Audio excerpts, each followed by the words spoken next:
जय हिंद प्यारा साथियों, आज हम नोटिस पैरा मेडिकल को लेके आ चुके हैं। देखिए क्या हुआ था ना कि मेरे को कल एक कॉल आया था रात को। ये थे ना कि मिसगाइडिंग या फिर पता नहीं चलने के कारण कोई काउंसलिंग नहीं कर पाता है या फिर किसी का छूट जाता है काउंसलिंग करवाने से लेके। तो नोटिस कब आएगी नहीं आएगी किसी को चेक करना भी नहीं आता कि वेबसाइट पे नोटिस कहाँ से चेक किया जाता है।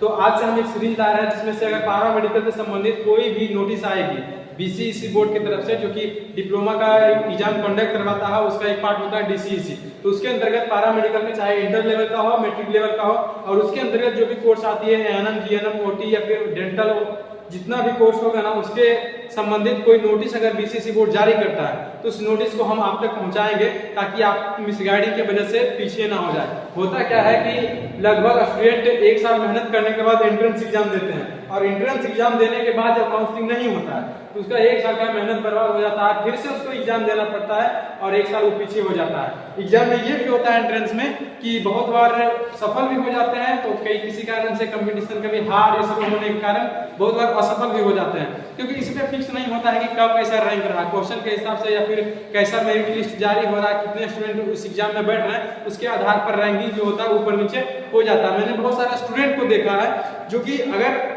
2022 में बहुत अच्छे रैंक के साथ पाया था और कॉलेज नहीं मिला, तो अब की बार फिर से जो एग्जाम दिया था 2023 में ना, तो उसका हुआ क्या कि वो अच्छा मतलब कि एग्जाम तो दिया, तैयारी भी अच्छा था, लेकिन उसका रैंक गड़बड़ हो गया। यही कारण होती है कंपटीशन में, कभी आप चूक जाइएगा, कभी आपका मेरिट लिस्ट नहीं होगा, तो कभी आप खुद से तैयारी नहीं कर पाएगा, ये सारी चीजें होती है। तो आज हम ज्यादा ना बोलते हुए इस वीडियो में बात करेंगे कि पैरा मेडिकल का जो काउंसलिंग होता है, जो 2024 में एग्जाम हुआ है, उसमें जो काउंसलिंग होने वाला है और कॉलेज का जो अलॉटमेंट लेटर आएगा कि कौन से कॉलेज आपको मिला है वो कब आएगा और कब से हो रहा है। देखिए नोटिस जो था वो हमें अक्टूबर में ही मिला था, जिसका काउंसलिंग 21 अक्टूबर से लेकर 26 अक्टूबर तक चल रहा था। इसमें आपको हम दिखा दे रहे हैं, ठीक है। आप लोग को अब हड़बड़ाने की जरूरत नहीं है, पैरा मेडिकल से संबंधित जितने भी इंफॉर्मेशन होंगे वो हम आपको प्रोवाइड करेंगे, ठीक है। बिहार संयुक्त प्रवेश प्रतियोगिता परीक्षा परिषद, कहने का मतलब कि ये जो हमारा बीसीईसी बोर्ड है वही वाला है, ठीक है।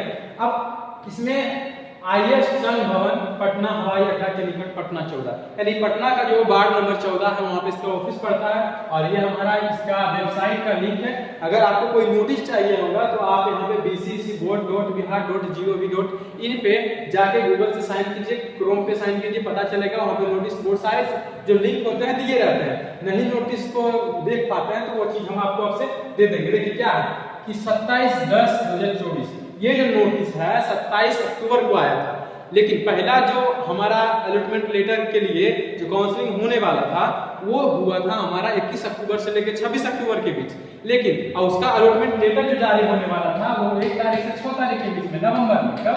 नवंबर में। देखिए पहला का जो अलॉटमेंट लेटर जो आना वाला था वो हमारा 1 नवंबर से लेकर 6 नवंबर के बीच में आने वाला था, लेकिन उसी क्रम में दिवाली और छठ पूजा की पर्व आ गई, जिस कारण से हमारे ऑफिस और बाकी सारी संस्थानें जो थी वो बंद थी। इस कारण से उस वक्त ना अलॉटमेंट लेटर जारी किया गया और ना ही एडमिशन और ना ही वेरिफिकेशन किया गया था, ठीक है। इस कारण से ये सारी चीजें नहीं हुई। उसी को एक्सटेंड करने के लिए 26 तारीख तक हमारा काउंसलिंग होने वाला था, उसको 27 तारीख को फिर से नोटिस जारी करता है कि जो आपका एडमिशन 1 से 6 के बीच में होने वाला था उसको एक्सटेंड कर दिया जाता है। एक्सटेंड करने के बाद डेट बढ़ा दिया गया और फिर आगे जो डेट बढ़ा है उसके अनुसार देखिए पीएम और पीएमएम, ठीक है। पीएम कहने का मतलब पैरा मेडिकल जो कि इंटर लेवल के लिए है और पीएम कहने का मतलब पैरा मेडिकल मैट्रिक जो कि 10th लेवल पे दिया जाता है, ठीक है। 2024 के आधार पर ये जो नोटिस आया था, ठीक है, ये वाला जो मतलब कि इसका अंतर्गत जो भी संघ जो भी मॉडिफिकेशन होते हैं, जो भी रूल होते हैं उसके अनुसार से बोल रहा है। तो ऑनलाइन काउंसलिंग हेतु डीसीईसी पीएम 2024 में सम्मिलित सभी पात्रता प्राप्त अभ्यर्थियों अभिभावकों संबंधित संस्थानों को सूचित किया जाता है कि अपरिहार्य कारणवश निम्नवत पुनर्निर्धारित, देखिए कहने का मतलब कि वो जो तिथि था ना वो फिर से जारी किया, इसलिए क्योंकि उस वक्त छठ पूजा आ गया था, छठ पूजा में सारे संस्थान बंद थे। अब उसके बाद जो है नोटिस जारी फिर किया गया कि कब एडमिशन होगा और सेकेंड अलॉटमेंट जो आएगा स्टूडेंट का, जो कि जिसको नहीं मिला है कॉलेज, उसको कब मिलेगा, ठीक है। तो हम आपको ऊपर दिखा दे रहे हैं। चलिए आपको ऊपर दिखाते हैं कि यहाँ पे कौन कौन से डेट निर्धारित किए गए हैं आगे, ठीक है। पुनर्निर्धारित तिथि ये देखिए डेटा यहाँ पे दिया गया है, इस डेटा के अनुसार ही आप लोग को आगे जो भी इंफॉर्मेशन होंगी अपडेट वेबसाइट पे वो आएंगे। देखो पहला का जो था वो 30/10/2024 को आना था, ठीक है। ये पूर्व निर्धारित तिथि के अनुसार ये नोटिस दिया और ये 30 से 6 वाला था, ठीक है। ये पूर्व निर्धारित कहने का मतलब क्या था, ये पहले, पूर्व का मतलब अर्थ क्या होता है, सॉरी पहले होता है। अब पहले 30 तारीख को आया था और 30 से लेकर 6 यानी कि ये आप डाउनलोड कर सकते हैं 6 तारीख तक, क्योंकि एडमिशन जो वेबसाइट का लिंक होता है एक्टिवेट उसी वक्त रहेगा। अगर एक्टिवेट उस वक्त तक नहीं रखेगा तो जो स्टूडेंट मतलब छोड़ दिए हैं उसको फिर से वो जाकर वहाँ पे लिंक से अपना जो साइन अप होते हैं वो कर सकते हैं। तो ये फिर वेबसाइट पे क्रैश वाली संभावनाएं आती, वेबसाइट हैंग करने लगता है, ठीक है। तो 1 से 6 एडमिशन था, लेकिन इसको कट किया गया और पुनर्निर्धारित तिथि के अनुसार जो है ये 14 तारीख तक बढ़ा दिया गया है। 14 जो हमारा 14 अभी बीता है वहां तक डेट को एक्सटेंड कर दिया गया। अब सेकेंड अलॉटमेंट लेटर का जो नोटिस आएगा वो 13 तारीख को मतलब डाउनलोड करने के लिए लिंक एक्टिवेट किया जाएगा और अब 13 से लेकर 19 तारीख तक, सॉरी ये जो 13 के 19 बीच में जो यानी कल तक ये पूर्व निर्धारित तिथि वाला है कि कल तक ये लेटर आता, लेकिन इसको डेट बढ़ाने के लिए फिर से निर्धारित तिथि जो है वो 21/11 कर दिया गया, यानी कि जो 13 तारीख को आने वाला था वो अब 21 तारीख को आएगा, क्योंकि पहला वाला जब लेट हुआ तो दूसरा वाला तो एडमिशन होगा तब ना फिर ऐसे होगा, ठीक है। तो 21 तारीख को आएगा और 21 से 27 के बीच में आपका जो अलॉटमेंट लेटर वो जो है डाउनलोड होगा और 22 से लेकर 27 के बीच में आपका एडमिशन होगा। अब देखिए बात रखकर ये सारी इन्फॉर्मेशन सीधी सी बात समझिए कि जो हमारा फर्स्ट अलॉटमेंट लेटर वाला जो कैंडिडेट थे उसका एडमिशन हो चुका है 9 से 14 के बीच में, और जो जिसका एडमिशन अभी नहीं हुआ है, जिसका कॉलेज मिलना अभी बाकी रह गया है, उनको कॉलेज मिलेगा या नहीं मिलेगा मेरिट लिस्ट के आधार पे वो आपको 21 तारीख को पता चलेगा और 22 से 27 के बीच में आप जिस कॉलेज मिलेगा वहां जाकर वेरिफिकेशन करवाइएगा डॉक्यूमेंट का और आपका फिर एडमिशन हो जाएगा। अब बात करते हैं कि मेरे को जब कॉल आया कि मतलब जो नहीं करवा पाया है काउंसलिंग, उसके लिए क्या प्रोसीजर है, वो क्या कर सकता है। देखिए आपके पास 2 रास्ते हैं। पहला, या तो आप कोई प्राइवेट यानी निजी संस्थान से इस कोर्स को पूरा कीजिए, जो भी लेना चाहे, एएनएम, जीएनएम, कोई भी कोर्स, ओटी, डेंटल, जितना भी होता है, ठीक है।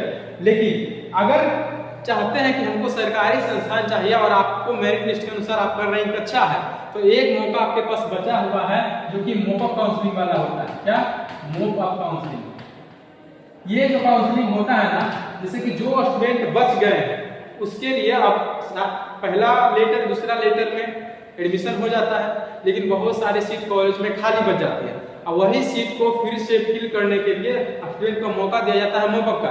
2017 से पहले सारी जो प्रोसीजर थी वो पटना में ऑफिस में ही होती थी, बीसीसी ऑफिस जो था वहां पे ऑफलाइन। लेकिन अब से क्या हुआ है कि जब से ऑनलाइन वाली चीजें सब कुछ आ गई है, तब से 2022 से देख रहे हैं कि मोपअप वाली जो नोटिस है वो आ रही है, ठीक है। पहले नोटिस मोपअप वाला नहीं आता था, कैंसिल कर दिया जाता था, लेकिन अब आ रहा है। तो जब अभी पहले सेकंड अलॉटमेंट वाला एडमिशन हो जाएगा, उसके बाद इसका अगर कोई नोटिस आता है कि हाँ मोपअप इस तारीख से होने वाला है, तो हम आपको इन्फॉर्मेशन दे देंगे कि इस तारीख से मोपअप वाली काउंसलिंग शुरू होने वाली है, ठीक है। तो आशा करते हैं कि आप लोग सब चीज को समझ गए होंगे। बाकी कोई भी अपडेट चाहिए तो आप हमसे कांटेक्ट कर सकते हैं। नीचे में जो हमारे पट्टीदार नंबर पे जो हमारी इन्फॉर्मेशन चल रही है, हमारा कांटेक्ट नंबर चल रहा है, आप वहां से कांटेक्ट कर सकते हैं हमसे।